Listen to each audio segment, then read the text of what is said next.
Hola, buenos días. Soy la arquitecta Natalia Gálvez, auxiliar docente, y voy a dar hoy la clase de evaluación de edificios, finalizando así con el tema de evaluación. Como ya vieron con la arquitecta Wilde, evaluación es el último tema del programa de la materia. En las clases anteriores se explicaron los distintos métodos de evaluación. Ahora estamos viendo el método separativo, donde se evalúan por separado los componentes que conforman el inmueble. La arquitecta Estecina inició explicando la evaluación de terrenos a través del método de comparación o referentes directos. En esta clase vamos a desarrollar la evaluación de edificios a través del método del valor de reposición. Cuando nos referimos a edificios, hablamos de una construcción fija que se utiliza como vivienda humana o que permite la realización de distintas actividades. Repasando un poco, sabemos que el edificio tiene las siguientes características. Se puede producir en diferentes sitios.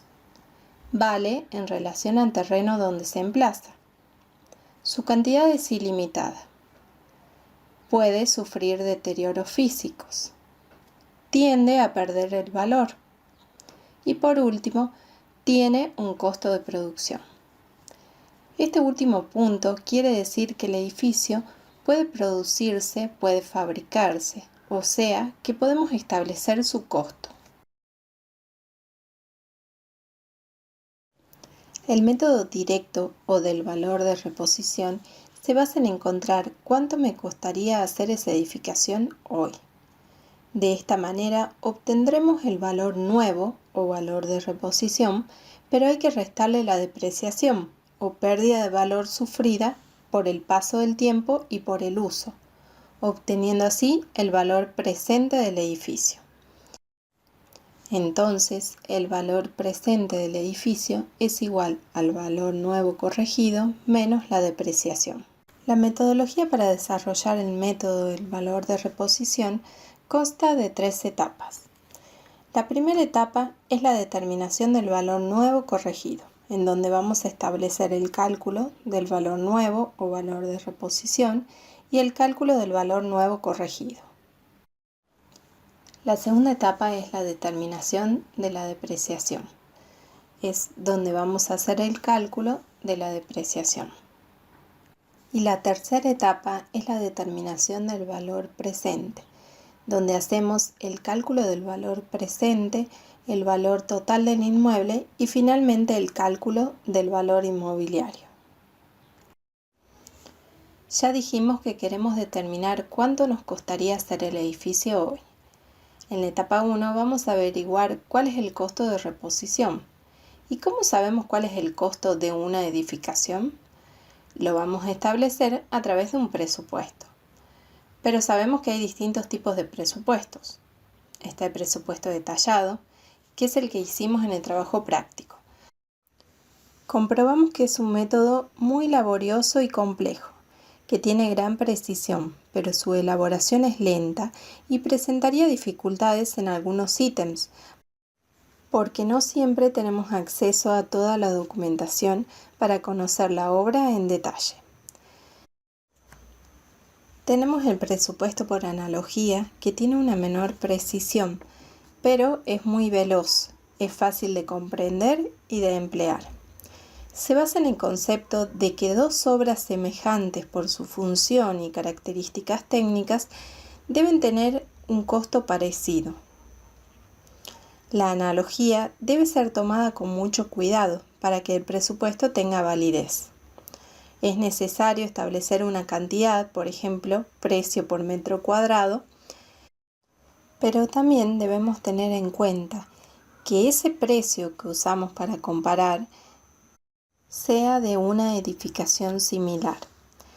En algunos casos es difícil estimar el costo de reposición de una construcción, porque no conocemos bien su proceso constructivo. En ese caso podemos utilizar el presupuesto por actualización del valor de origen. En este caso, hay que averiguar el costo de origen y multiplicarlo por coeficientes de actualización, ya sea los del INDEC o de la Cámara Argentina de la Construcción.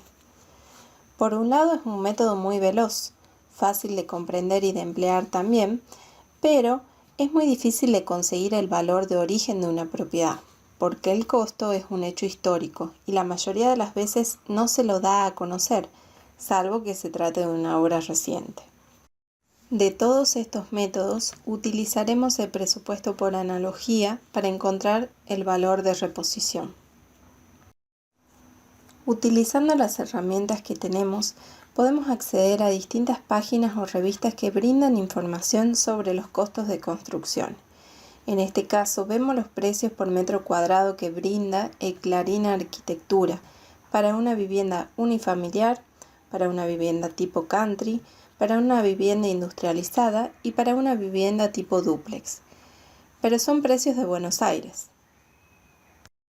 Podemos encontrar los valores publicados por el COPAIPA, Consejo Profesional de Agrimensores, Ingenieros y Profesiones Afines de Salta, pero estos precios no son comparables con los de Tucumán, ya que varían mucho según la economía de cada lugar. Entonces, vamos a acudir a la información local. La revista Arquitectura y Construcción, publicada en septiembre del 2020, determina un valor del metro cuadrado de construcción para una vivienda de tipo estándar en 52.211 pesos por metro cuadrado.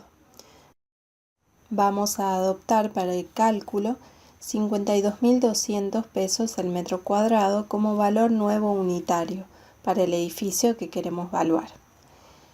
Este valor está basado en datos y antecedentes objetivos, datos que nos dan un valor cierto y sin subjetivismo, pero sabemos que existen factores subjetivos que van a modificar ese valor.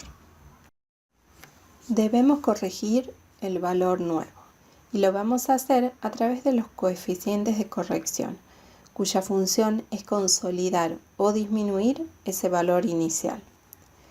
La fórmula sería: el valor nuevo corregido unitario es igual al valor nuevo unitario por el coeficiente 1 más el coeficiente 2 más el coeficiente 3 más el coeficiente 4 sobre 4. Y la unidad sería peso sobre metro cuadrado. Los coeficientes de corrección son 4.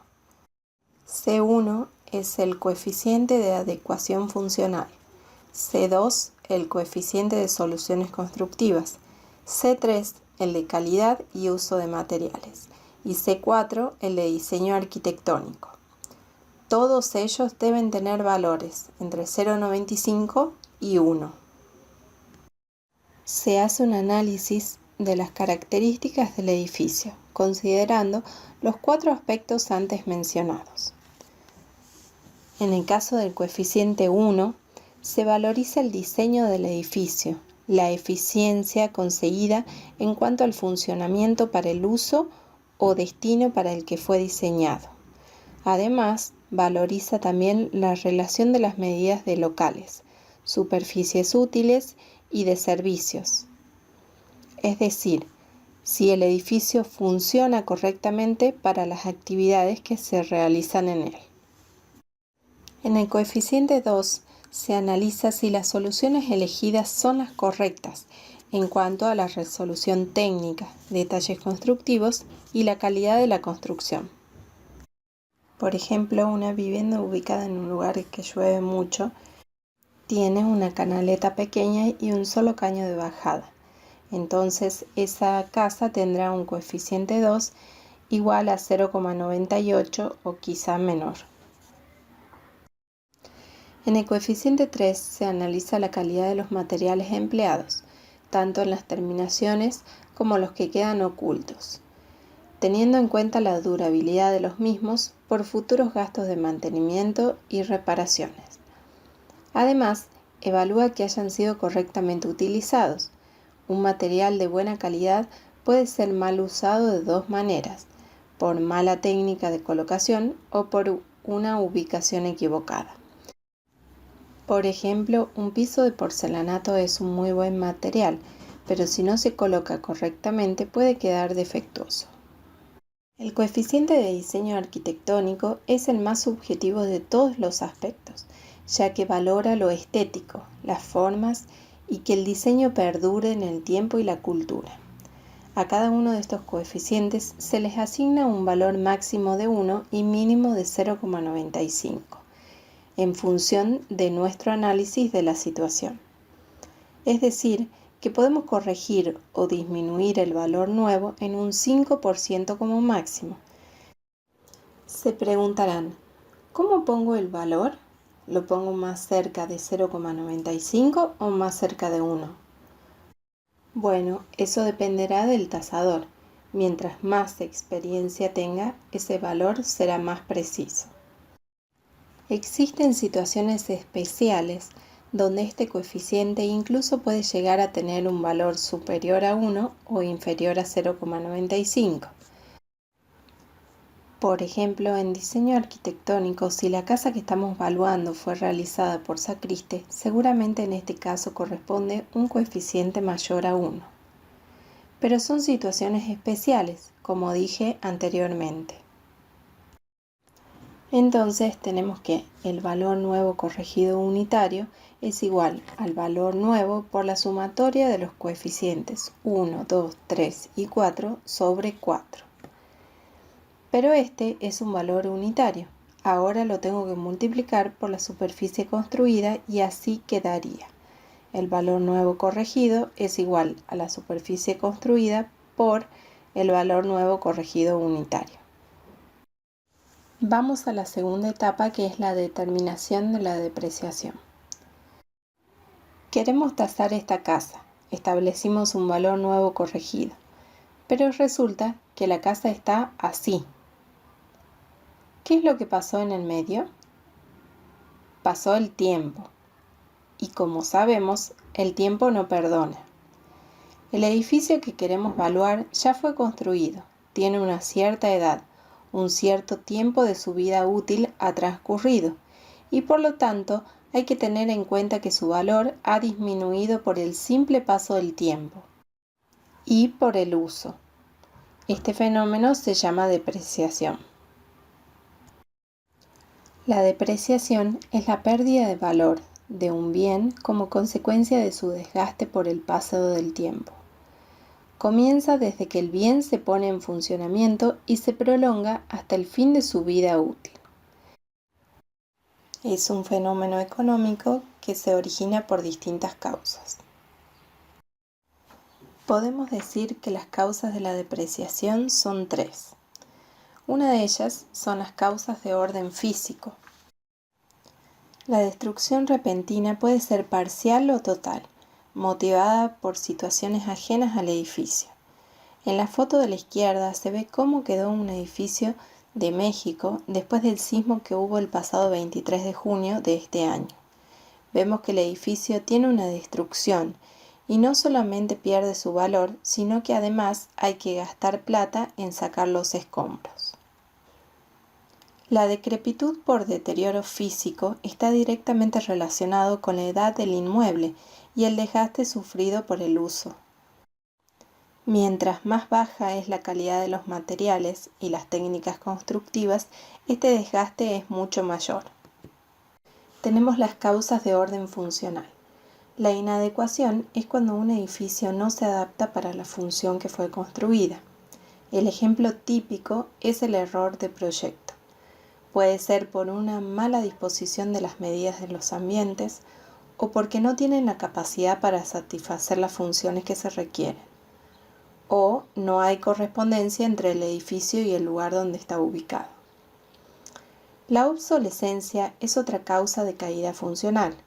El edificio fue creado con una función determinada, pero a veces esa función ya no se desarrolla y se puede decir que el edificio queda atrasado con respecto a otros más nuevos. Es importantísimo a tener en cuenta, ya que los conceptos de proyecto, distribución de ambientes, son elementos que duran menos tiempo que los materiales y las técnicas de construcción. También tenemos la anulación, que es cuando ya directamente no se puede cumplir ninguna función en ese edificio. Es el ejemplo de algunas salas de cine o esta iglesia que fue construida en Detroit. Por último están las causas de orden financiero, que tienen que ver con las políticas fiscales o periodos de inestabilidad económica, periodos de economías recesivas que influyen en la disminución del valor de un edificio. La depreciación es uno de los elementos más difíciles de ponderar, ya que no hay registros serios sobre la duración de las construcciones. Sabemos que a medida que pasa el tiempo, el valor de un edificio decrece. ¿Pero cómo decrece? Existen diferentes teorías para el cálculo de la depreciación. La primera teoría es la teoría lineal, donde la pérdida del valor de un bien es directamente proporcional al paso del tiempo. Se asigna una vida probable del edificio, se descuenta el valor residual y queda el valor nuevo depreciable. La vida probable es el tiempo transcurrido desde que se habilita el edificio hasta la fecha futura de su retiro, y el valor residual es el valor de los materiales utilizables en el momento en que el edificio ya no sirve más. Por ejemplo, las puertas, alguna viga de hierro, algunas tejas, la parte de herrería, etc. Para determinar la depreciación, ese valor nuevo depreciable lo multiplicamos por la edad del edificio, por la edad actual del edificio, y luego lo dividimos en la vida probable del edificio. Así nos queda la depreciación. Actualmente, todos los autores están de acuerdo con que la depreciación no tiene una relación lineal respecto del paso del tiempo. La depreciación al comienzo es menor y va decreciendo con edad, tendiendo a un máximo al final de la vida útil del bien. Surge así la segunda teoría, la teoría de Queensle. Esta teoría, basada en el postulado anterior, sostiene que la depreciación de un bien es mínima y muy lenta al principio para tener una gran pendiente al final, o sea que se incrementa con el paso del tiempo. Establece una fórmula cuadrática que es representada por una parábola de segundo grado, que acusa en general valores menores a los de una lineal, con la que coincide en los extremos. Pero después viene la teoría de Ross, donde dice ni una ni otra. Plantea una posición intermedia a los valores dados por las dos teorías anteriores, lo que parece ser lo más apropiado para el cálculo. La fórmula de Ross es la media aritmética de los valores dados por los métodos de la línea recta y la parábola de Queensle. Pero según esta teoría, dos edificios que fueron creados en la misma fecha deberían tener igual valor. ¿Ustedes pagarían lo mismo por estos dos edificios? Creo que deben haber contestado que no, porque hay muchas diferencias entre una casa y otra, sobre todo el estado de conservación que tienen. De esta manera se explica que dos edificios de igual edad y características se venden a valores diferentes según el estado de conservación de cada uno. No es lo mismo que el edificio tenga un servicio de mantenimiento a que tenga un estado total de abandono. La mayoría de los tasadores coinciden en que la curva de Ross es la más apropiada. Entonces el ingeniero alemán Erich Heidecke toma la curva de Ross e introduce el concepto del estado de conservación del edificio. Esta teoría se basa en encontrar unos coeficientes de depreciación de acuerdo con el estado de conservación de la construcción, para lo cual se establecieron inicialmente 5 clases de estados generales y luego fueron 9. Así surgen las tablas de Ross-Heidecke. El ingeniero propone una tabla de doble entrada que opera en función del porcentaje de la vida útil del inmueble y su estado de conservación, aplicado sobre el bien ya depreciado. Se obtiene de esta manera un coeficiente K. Se debe encuadrar la conservación del edificio en algunos de estos estados, de la manera más conveniente y menos subjetiva entre los rangos iniciales. Estos estados provienen de la experimentación y la observación de numerosas tasaciones y el intercambio de experiencias. Los estados de conservación que propone Heidecke son los siguientes. El primero es excelente, donde la construcción tiene un estadio óptimo, por su edad no necesitaría reparaciones. Después sigue el estado muy bueno, donde el edificio necesita reparación a nivel de terminaciones, por ejemplo la pintura o alguna pequeña fisura. Continúa el estado bueno, donde el edificio necesita tareas de mantenimiento de algunos ítems que fueron sustituidos, por ejemplo alguna carpintería, alguna puerta, alguna ventana, algunos marcos, puede ser también la grifería. Después tenemos el estado normal, donde el edificio ha tenido algunas reparaciones o sustituciones totales, como ser las cañerías, los lavabos, etc.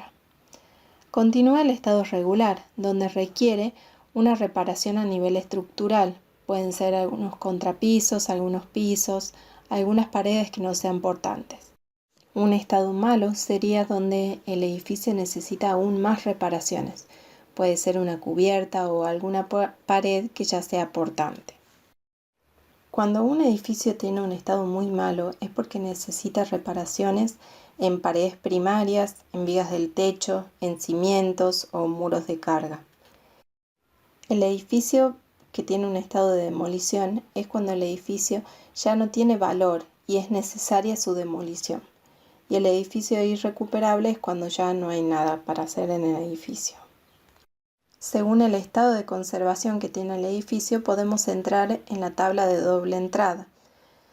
Teniendo en cuenta que un edificio tiene un estado de conservación normal y que ya transcurrió un 25% de su vida útil, tendríamos un coeficiente K de 22,45.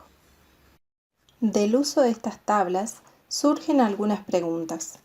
¿Cómo se determina la vida útil de un edificio? ¿Cómo hemos identificado el estado de conservación con la real situación? Hay algunos ítems que se deterioran más que otros. ¿Qué sentido tiene arrancar desde el 0% en la duración, con los mayores valores de depreciación en las curvas de Heidecke? Si es así, la depreciación debe responder a fallas constructivas de origen, en cuyo caso deben considerarse separadamente.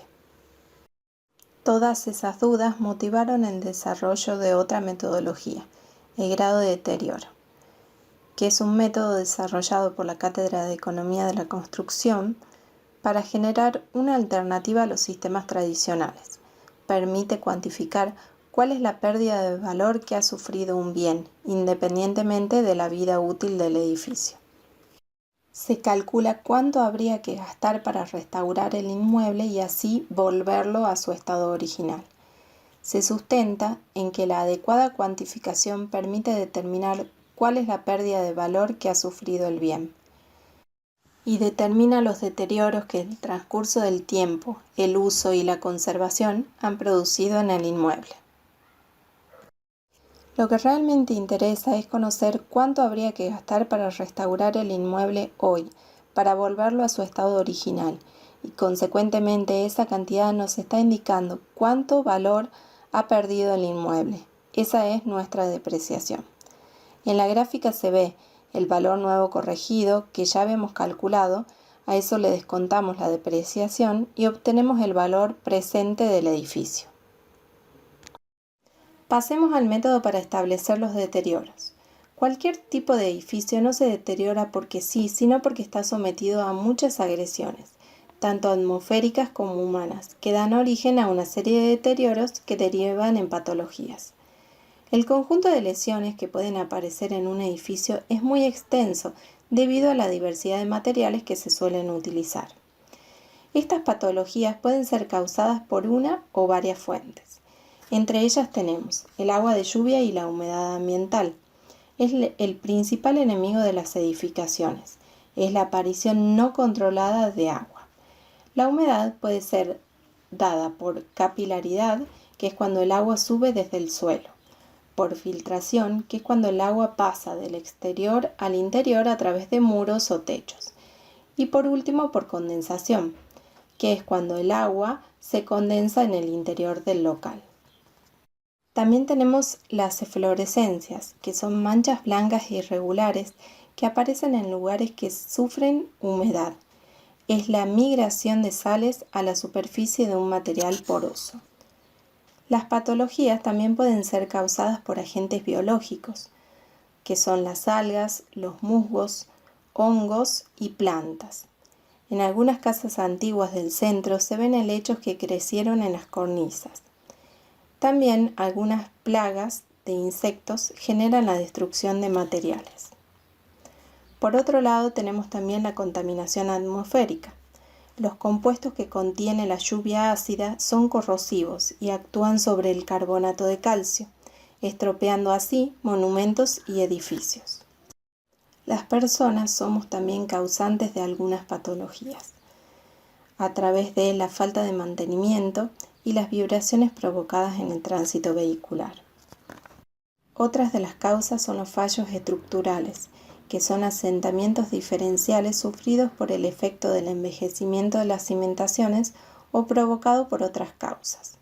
Generan aberturas o separación de materiales o elementos constructivos, principalmente afecta a los rubros vitales. Y por último tenemos los errores de diseño o de ejecución que también provocan diversas patologías. Para determinar el estado de conservación del edificio, será necesario examinar sus elementos componentes, agrupándolos en dos órdenes. Los rubros vitales, que son todos aquellos que para su reparación se deben hacer trabajos de rotura en otros rubros del edificio. Por ejemplo, las estructuras de sostén y constructivas y las instalaciones fundamentales, que son la instalación eléctrica, la instalación sanitaria y la instalación de gas. Como se puede ver en la imagen, para poder arreglar la instalación sanitaria se tuvieron que romper otros rubros que están por delante de este, como será el revestimiento, el revoque grueso y hasta incluso la mampostería. También tenemos los rubros complementarios, que son todos aquellos que pueden ser reparados o repuestos sin dañar otros elementos o haciéndolo en un grado mínimo. Son los revoques, pinturas, herrajes y artefactos, entre otros. Más adelante en el ejemplo vamos a ver de qué manera establecemos el grado de deterioro que tiene cada uno de los ítems. La tercera etapa es la determinación del valor presente. Para terminar, ya estamos en condiciones de calcular el valor presente restando al valor nuevo corregido la depreciación. Sumando a este el valor obtenido del terreno, obtengo el valor del inmueble completo. Y por último, el cálculo del valor inmobiliario, que es el valor del inmueble más un porcentaje del negocio inmobiliario. El negocio inmobiliario es la ganancia que el propietario desea por la venta del inmueble. Ahora vamos a ver la metodología aplicada en un ejemplo, igual que ustedes tienen que hacer en el trabajo práctico.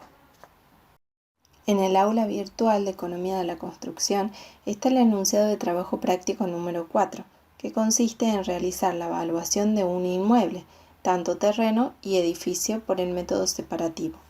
En la clase de la arquitecta Estecina se vio la evaluación de terreno y ahora vamos a ver el ejemplo de evaluación de edificio. El inmueble a evaluar está ubicado en San Lorenzo 1043. La casa tiene una superficie de 250 metros cuadrados.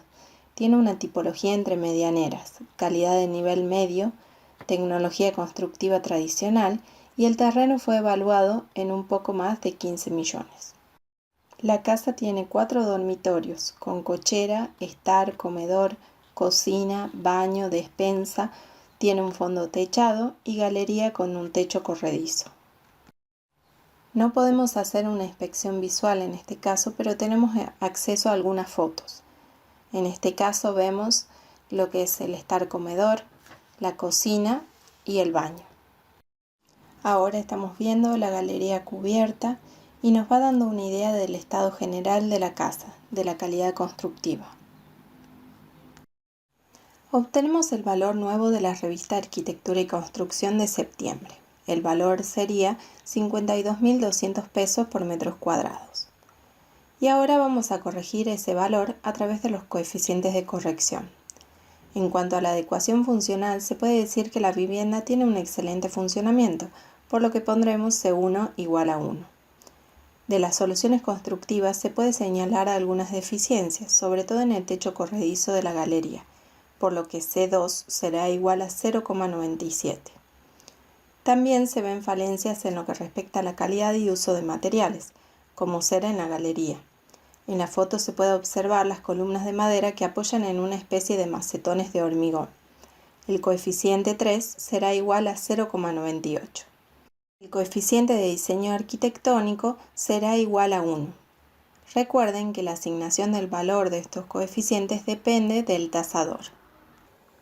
En la fórmula entonces quedaría: el valor nuevo corregido unitario va a ser igual al valor nuevo por la sumatoria de los coeficientes 1, 2, 3 y 4 dividido en 4 porque son 4 coeficientes. Reemplazamos con los valores correspondientes y obtendremos un valor nuevo corregido unitario de 51.547 pesos por metro cuadrado. Es decir, que al valor de la revista lo bajamos de acuerdo a las características del edificio. Ahora nos queda multiplicar el valor nuevo corregido unitario por la superficie de la vivienda que estamos valuando. Reemplazamos y tendríamos 51.547,50 por 250 metros cuadrados. Nos da como resultado un valor nuevo corregido de 12.886.875, aproximadamente 12,9 millones. Pasamos a la etapa 2 del cálculo. Vamos a determinar la depreciación del edificio, o sea, la pérdida del valor monetario. La depreciación es igual al valor nuevo corregido por el coeficiente de deterioro. ¿Y cuál es el grado de deterioro del edificio? Aquí hago un paréntesis para decir que no es lo mismo la depreciación que el deterioro del edificio. Muchas veces se usan como sinónimo, pero esto no es correcto. La depreciación es la pérdida de valor, se refiere al aspecto monetario. En cambio, cuando hablamos de deterioro, hacemos referencia al empeoramiento del estado, de la calidad, del aspecto físico del inmueble. Para determinar cuál es el coeficiente de deterioro, tenemos que llenar las fichas de inspección técnica.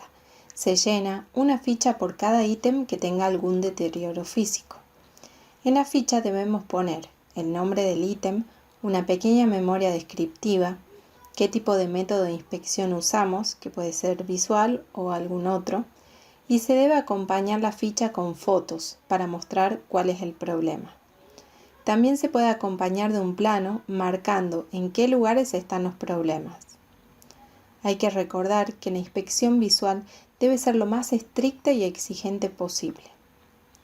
Se determina en la ficha también cuál es la patología encontrada, como ser en este caso humedad en muros. Luego se debe establecer si es un rubro vital o un rubro complementario. Y por último, cuál es la determinación del deterioro según el tasador. Aquí podemos ser tan precisos como quisiéramos. Por ejemplo, en el caso de revoque, si tenemos 50 metros cuadrados de revoque en la casa y determinamos que el sector que está afectado es de 10 metros cuadrados, entonces debemos poner que corresponde a un 20%. Muchas veces no conocemos la cantidad exacta del ítem. En ese caso, a veces se realiza a ojo de buen cubero. Mientras mayor experiencia y mayor conocimiento técnico tenga el tasador, este valor será más preciso. En la pantalla se ve una ficha de inspección técnica que corresponde al rubro revestimiento. Se establece una pequeña memoria descriptiva, se establece que el método de inspección fue visual, la patología encontrada fue el desprendimiento del revestimiento. Este es un rubro complementario. Y al observar la foto se puede ver que el revoque grueso también está afectado. Por último, se establece que la evaluación final de este rubro es de un 20%. En la otra ficha que podemos observar en la pantalla, se establece una memoria descriptiva de lo que es la instalación sanitaria. Se establece que el método de inspección fue visual y la patología encontrada es la presencia de agua en el muro. Esto corresponde a un rubro vital. Sabemos que también están afectados el revoque grueso y el revoque fino y la pintura. Establecemos como un deterioro de rubro de un 10%. Debemos ir a la tabla de determinación del deterioro. En el aula virtual encontrarán estas dos planillas. Vamos a usar la planilla según el tipo de solución constructiva. En el caso de tener un edificio que tenga techo de chapa, usaremos la planilla en donde la incidencia porcentual del rubro cubierta sea mayor y el rubro estructuras de hormigón sea menor. La planilla de la izquierda será usada para edificios con mamposterías portantes y cubierta liviana, mientras que la de la derecha será usada en caso de tener estructura portante, cubierta de losa y aislaciones. En este caso del ejemplo vamos a usar la de cubierta liviana.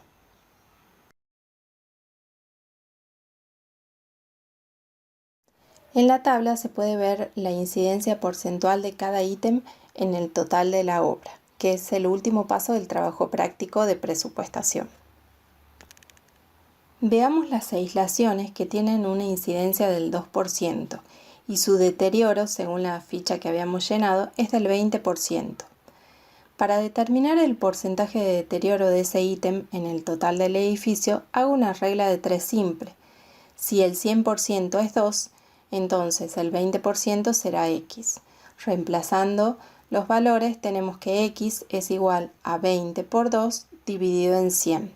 Me da un resultado de 0,4. Voy a ir realizando los mismos pasos para cada ítem que tenga deterioro.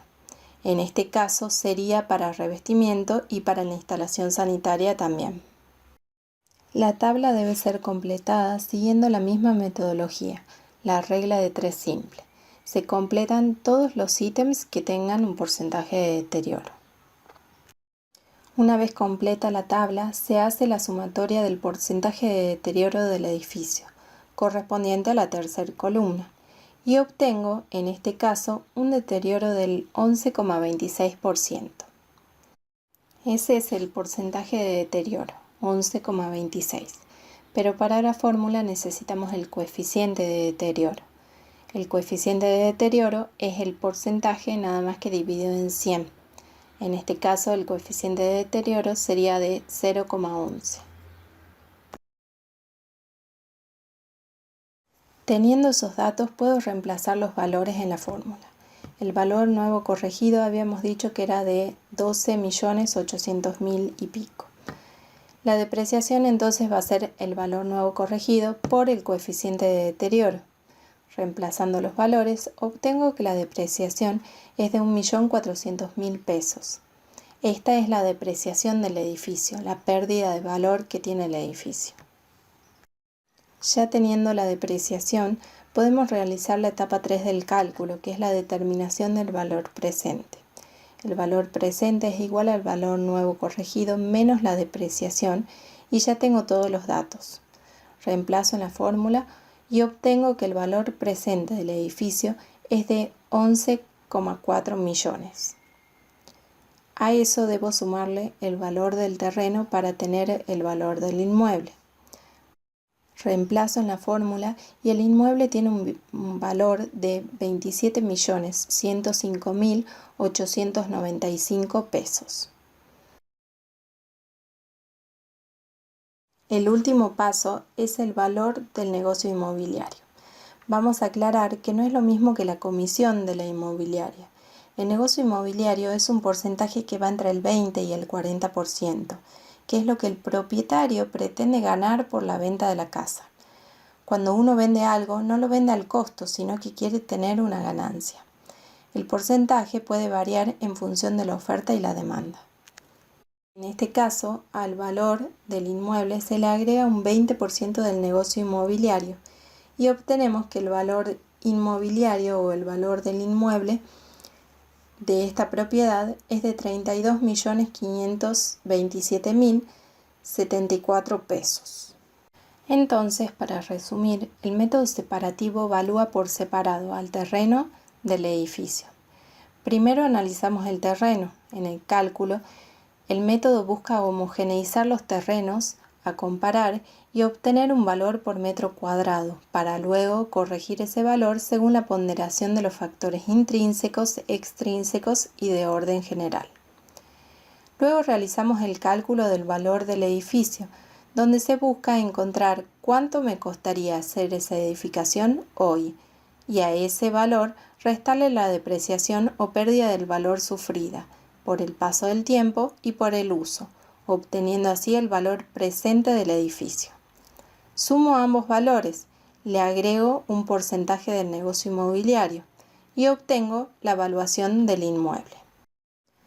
Les dejo la bibliografía utilizada para la clase. Para consultar pueden enviarme mail a la dirección que ven en pantalla. Muchas gracias por escuchar la clase y espero haber sido clara con los conceptos.